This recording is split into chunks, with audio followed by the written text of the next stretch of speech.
Fabulae Faciles 3.1 Perseus is sent on his travels. Perseus igitur multos annos ibi habitabat, et cum matre sua vitam beatam agebat, at Polydectes Danaean magnoperdra amabat, atque eam in matrimonium ducere volebat. In the previous episode, Perseus and his mother Danae landed on the island of Seriphos and were greeted by Polydectes the king. Therefore, Perseus multos annos ibi habitabat. Multos annos is masculine, plural, and accusative. The accusative is used in Latin to express duration of time, extent of time. In Greek, the accusative is used for that same purpose. There are three ways to express time in Latin, this one with the accusative and then two ablative uses. Perseus, therefore, was dwelling ibi, in that place. This is an adverb of location, you might say. Was dwelling there, meaning the island, for many years. And cum matra sua, with his own mother. Matra and sua are feminine, singular, and ablative. The preposition cum takes only the ablative. And with his mother, vitam beatam agebat. He was leading a happy life. Notice that in Latin, the standard practice is to place the adjective after the noun, and that agebat is third singular, and it is imperfect, indicative, and active.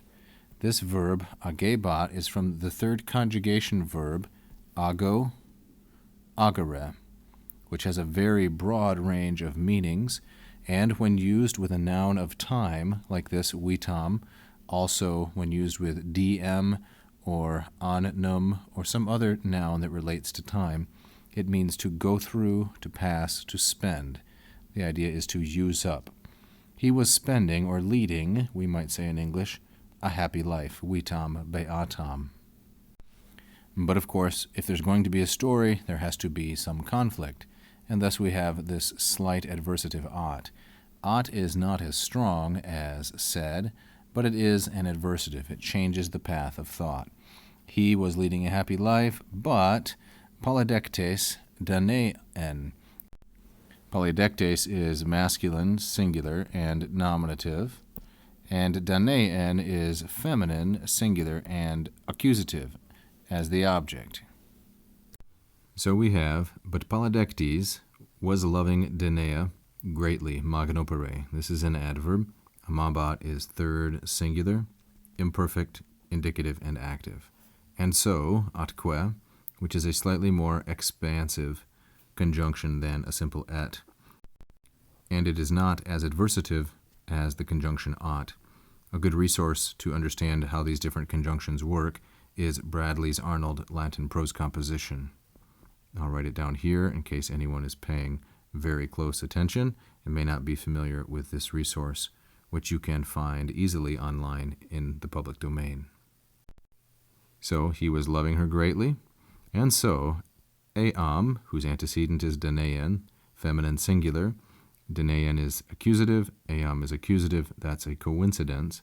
They are accusative because both are objects. Danaean is the object of amabat, and eam is the object of ducere. But all that the antecedent of a pronoun dictates is gender and number, not case. And so, volebat, he was wanting or desiring to lead her into marriage, that is, to marry her.